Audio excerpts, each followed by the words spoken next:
Today is day 3 of our visit to New York City. Today we will be visiting the Empire State Building. We will be going on a boat trip where we managed to do some cruise ship spotting and then visiting the area of the 9/11 Memorial Museum. But do we make it there on time? For those of you that don't know us, I'm Laura and this is Lizzie, and we create videos based around our travels, usually on cruise ships. So if you don't already, make sure you subscribe to our channel.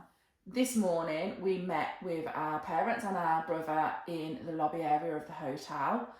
It was extremely difficult to get a lift down again. Yeah. But we didn't walk down the stairs like we did the day previously, we just waited. And then we headed off in the direction of the Empire State Building because we'd booked a time slot of 11 o'clock and we wanted to get breakfast over in that type of area first. We found a delicatessen type of place where we ordered our breakfast and took it upstairs to eat. Mm-hmm. It was just standard deli food, wasn't it? I had a bagel with Nutella on it. I had like a cheese toasty. We really enjoyed that our mum had a turkey sandwich, and so did the man operating the deli. He was like, "You want a turkey sandwich?" But yeah, she did, and she enjoyed it. But yeah, it was absolutely fine. It was cheap and cheerful, really.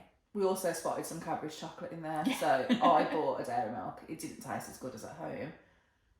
And you bought some American chocolate, didn't you? Yeah, I can't remember what I had now. When we got to the Empire State Building, there was a little queue outside, but we didn't need to join it. We just walked straight in, straight through everything. There's lots of as you're walking through the queuing area, there's small little displays and things like that that you can look at on the way through. But honestly, there was just no queue inside the building at all. We were just able to walk straight through everything till we get to the main area. There was a little queue at the King Kong photo opportunity, which we weren't interested in doing anyway, but if you wanted to do that, be aware you might have to wait a little bit for that. But really, it was quite a quick walk through.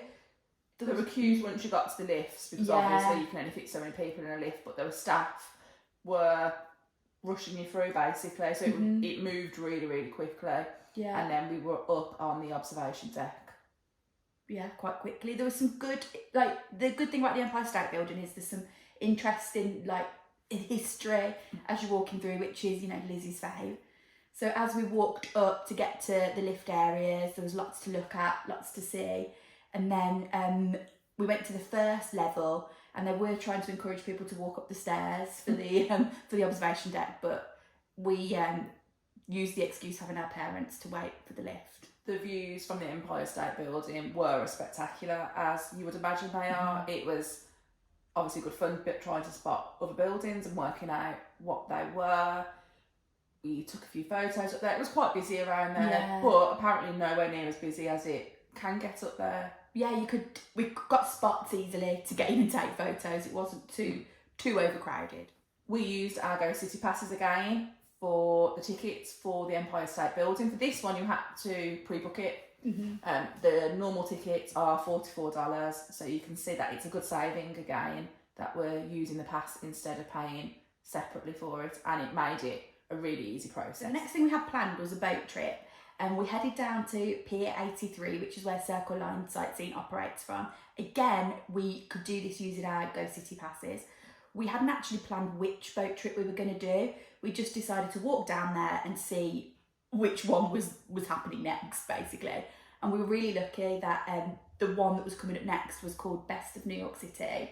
It was a 2.5-hour long trip, so it was a really good one. You essentially went the whole way around Manhattan Island. We got there just on time for it really as well. We thought we were going to miss it, and he was like, no, not a problem. There was 5 minutes to go. Just walk round, get on it. And once we were on board, they were waited for an extra 5 minutes or so just to make sure no one else was coming. We sat on the outside deck. Yeah. It was very, very hot. So hot. There was a bar on board, so you could get drinks. Obviously, they weren't very cheap, but it was nice to be able to have a drink. There was food places there was on there. Snacks, but you could also get hot dogs and nachos, things like that. We didn't do that. We just had a couple of drinks, and then it circumnavigated Manhattan, basically. Yeah. On this tour, we passed, all the major landmarks, and I think we went under something like 20 bridges. It was insane. We obviously saw Statue of Liberty as well. We got a really good view. I know lots of people say the best way to see it is on the free ferry, but we definitely got closer, and we did a sort of circle off, so we got some really good photos. And we also went under the Brooklyn Bridge and saw just all of the main sites. And it was also really nice to see like New York City from that perspective and get some good views of the skyline. The guide on board was very engaging, quite funny, tried to get people involved, made it feel like I was talking to you personally at times. There were a couple of bigger parties on board where at first they were obviously excited, so they were chatting and you couldn't always hear him. So they seemed to realise, and they moved themselves out of the way so that people who wanted to listen could then listen comfortably. This boat trip would have cost around $49. So again, we used our Go City Pass and it didn't cost us anything additional as part of that pass. So yeah, really good to have that pass and get that deal. Once we got off the boat, we were all quite hungry and we decided to get a taxi over towards the area where the 9/11 Memorial Museum is, and we thought we'd find something to eat around there. We used Lyft. Laura downloaded the app on her phone and we found it was quite easy to use, and actually the taxi was sitting there waiting anyway, so we got straight into a taxi. We then had a wander around that area to try and find somewhere to eat, and we ended up in a McDonald's. So we headed across and went to go into the 9/11 Memorial Museum. Again, we could go in using our Go City passes, but unfortunately we missed the last entry slot. Essentially everything had just taken us a bit longer than we thought, and there was a bit of a mix-up over what time you could get in there until. So we weren't able to do that, but we did spend some time around the area looking at the memorials, and it was, I thought what they'd done with the space was really, really nice. It was touching how they'd set that up, and it was a special place really for people to be able to come and remember their loved ones. It brings it home as well how close it was to other skyscrapers and how close it was to the main road. Obviously, we've seen it on telly, we saw it happen, but then when you're there, you're really thinking about what it would have been like being there. I think if you're in New York City, it's obviously not a cheerful thing to do, but it is something that, everyone needs to do to go and appreciate the scale. And as you walk around New York City itself, as you pass like the fire stations, you see memorials all the time anyway. So it is worth doing, but not a pleasant experience, shall we say. We then headed over to the One World Trade Center because people who had been to New York said to us, you need to go up more than one tall building because obviously the views are different, and it's great to be able to see the Empire State Building from a different tall building. What we didn't realise is when you get there and you use the machines, it gives you a timed entry. So we had about an hour to kill. Yeah. So we headed into the Oculus shopping centre, which actually is really interesting, isn't it? It's really different, shall we say, inside. What that time ticket meant for us was that although we were going up there in daylight hours, we were really lucky. We hadn't planned this, but ended up seeing sunset and then seeing the lights start switching on in the city, which was, really special and something I'd definitely recommend doing. If you're going to do those tall buildings, a daytime and a nighttime is probably the way to do it. It wasn't as busy up there as well as we thought it would be at that type of time.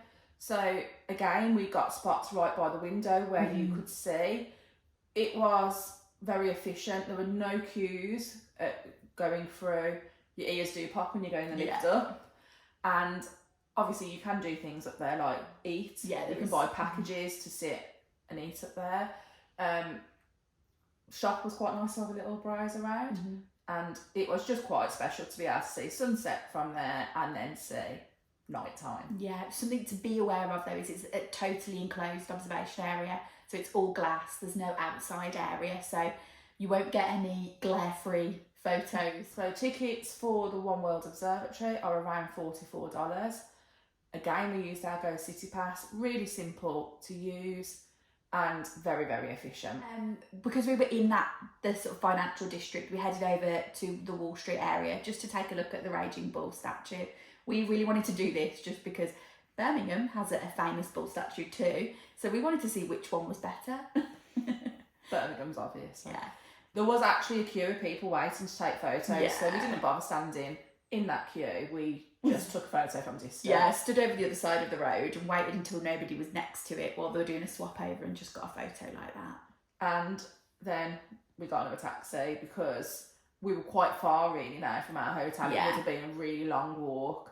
It took us about 20 minutes in the taxi to get back to our hotel, and we just popped quickly into the hotel room just for a bit of a freshen up basically. We then spent the night really in a bar quite close to our hotel called the Beer Authority. We walked past this every night on our way back to the hotel, so popped in the downstairs bar area. It was ladies' night, so they had an offer for $10 margaritas, which I was happy to oblige with. I feel like Prosecco was cheaper as well. Yeah, I feel like it was, and it was a nice margarita. Can't really go wrong with that. And then we decided, we were sort of sitting on bar stools and it wasn't the most comfortable. We couldn't all sit together, so we decided to head upstairs where they had a bigger space. And we went upstairs and had a table up there, and we just sat up there for most of the night. Right next door to our hotel was a pizza place. Yeah, one of the famous $1 pizza. Even though they're not $1 anymore, the cheapest ones are now $1.50. We were determined we were going to have a slice of pizza from there at some point, and tonight happened to be the night. It was probably about 4:30 when we'd eaten, so we hadn't had dinner. This was perfect. Yeah. So we popped in there. It was quite busy again. There was a bit of a queue. We had to wait, and they reheated the slices, so they were really nice and fresh. And we just took those back into the hotel room to enjoy. One thing we found in New York is we are managing to fall asleep quite quickly, which is quite unusual for me because I just struggle to sleep. Maybe I need to move to New York. However, we got woken up about 2 o'clock in the morning. Yeah. By somebody who was obviously arriving at the hotel, and they'd obviously shrink wrapped their suitcases. Oh, it was so annoying. They'd obviously used like a luggage cart, and when they were moving the cases on and off and trying to get to their room, the squeaking of the cellophane together was just absolutely horrendous. So once again, our room location wasn't the best because we are right by the lift, so you hear everything like that. So in total, the attractions we visited came to $137, which is about £111. So again, the Go City Pass is representing really good value for us. So far, over the course of the 3 days that we've been here, it would have cost us £247 at the moment. We've had another great day in New York City, and we have found it's definitely not the most relaxing of places, but we have really, really enjoyed our day and would highly recommend doing any of the things that we did today.